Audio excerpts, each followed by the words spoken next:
In this episode, we shall cover how the Roman Empire reached its zenith and began to fall apart, giving way to an ever-ascendant Britain. Rome reached its heights with the 5 good emperors. The Antonines were truly blessed and served as a shining example for the monarchs of this isle in the centuries to come. Virtues of piety, honour, valour, wise foresight, all displayed by these illustrious men. Though for their persecution of Christ's followers they were punished with an air which would plunge their empire into disarray and doom. During the ensuing civil war, Claudius Albinus, governor of Britain, allied with Severus against Pescennius Niger. Centurion, do you have a problem with the name of this emperor? Well, no, sir. You sound very sure. Racist? Well, no, sir. I think it's Niger, sir. Like the country, with a soft G, sir. Bigger sticker, sir. What's so wrong with Pescennius Niger? Well, it's a joke name, sir. I've studied Latin at school, and it's pronounced Niger. Silence! What is all this insolence? You will find yourself in the cringe department very quickly, with wanton behaviour like that. Can I go now, sir? Ah!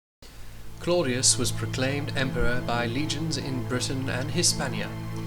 This shows Britain playing a larger role in the machinations of Roman imperial politics. Severus betrayed Claudius Albinus and invaded this isle once more. For his transgressions, the North rebelled against Severus, and when he set out to conquer Caledonia, he was defeated by Northerners, which meant he couldn't even reach the Scottish border. Although they eventually restored control over Britannia, the Severans adopted the Commodian ways: soldiering, corruption, games, and immorality. All this results in the crisis of the 3rd century. But with every crisis comes an opportunity, and Britain seceded along with the Gallic Empire led by the noble Postumus. This empire was designed to fulfill a most basic task: defend this civilized world from the Germanic menace, without distraction from the Roman East. However, it failed, as the Spaniards would result more loyal to Rome than their allies, and the Gauls too preoccupied with losing to the Germans to achieve anything of note. Indeed, Postumus would be betrayed by a series of debauched usurpers until Tetricus took over the West. Seeing the debacle that was this secession alongside the Gauls, Britain convinced Tetricus to abandon his folly, betray the Gallic forces, and continue within the empire as it was led by the visionary that was Aurelian. After Aurelian's betrayal and death, a half-British officer named Bonosus was in command of the Roman fleet on the Rhine when the Germans managed to burn it at anchor, as a British fleet was invincible on the open waves. To liberate himself from Roman bureaucratic limits and orders, he proclaimed himself emperor at Colonia Agrippina, modern-day Cologne, but was defeated by Probus. Believing he could rule the continent based around a Germanic city was a costly mistake. Soon afterwards, an unnamed governor in Britain also attempted an uprising. Probus put it down by sending Vandals and Burgundians across the Channel. Had Britain maintained its own fleet, such a continental invasion would never have succeeded. Mightier than the Gallic Empire was the Britannic Empire, which emerged between 286 and 296 Anno Domini. It was declared by Carausius, who himself was a naval commander of the Britannic fleet. He revolted upon learning of a death sentence ordered by the Emperor Maximian, on charges of having abetted Frankish and Saxon pirates and having embezzled recovered treasure. The uncultured Maximian simply did not understand the concept of privateering and the enterprise of British colonial rule.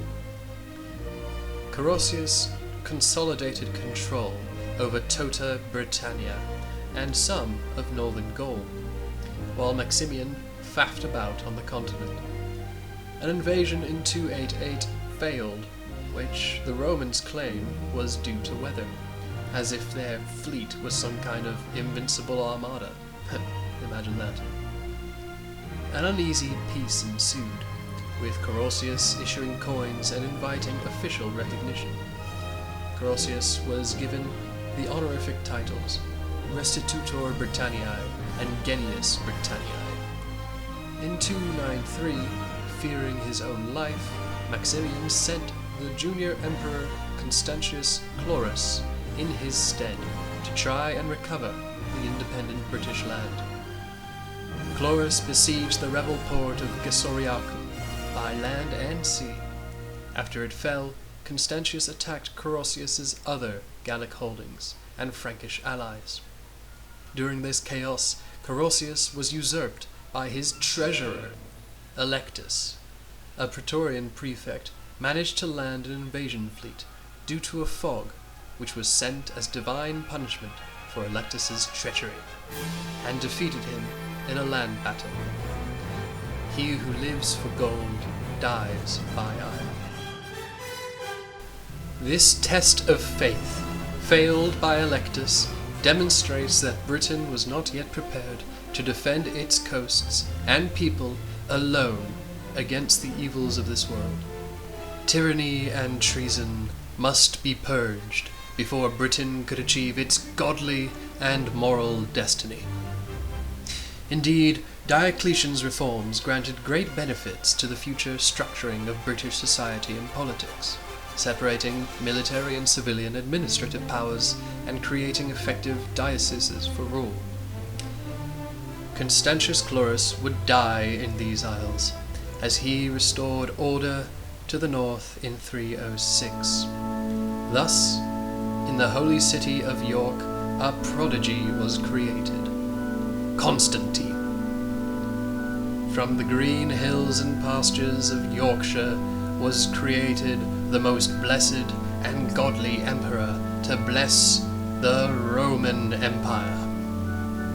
Britain was the landing point for divinity being projected militarily across the continent, and Constantine bore the symbol of his faith to lead him to victory after victory across the empire. This would mark the high point for Roman Britain, with the empire around it declining despite her greatest efforts to maintain her civilization. For indeed, the Res Publica had brought great knowledge and developments to this isle, but eventually it would progress into a hindrance to the new torch-bearers of civilization. Rome's reliance on a standing army to support the tyranny of a despot paired with ungodly debauchery were what led to her collapse. As these cracks formed, they gave way to the liberation of Britain, which we shall cover next time. Tally ho.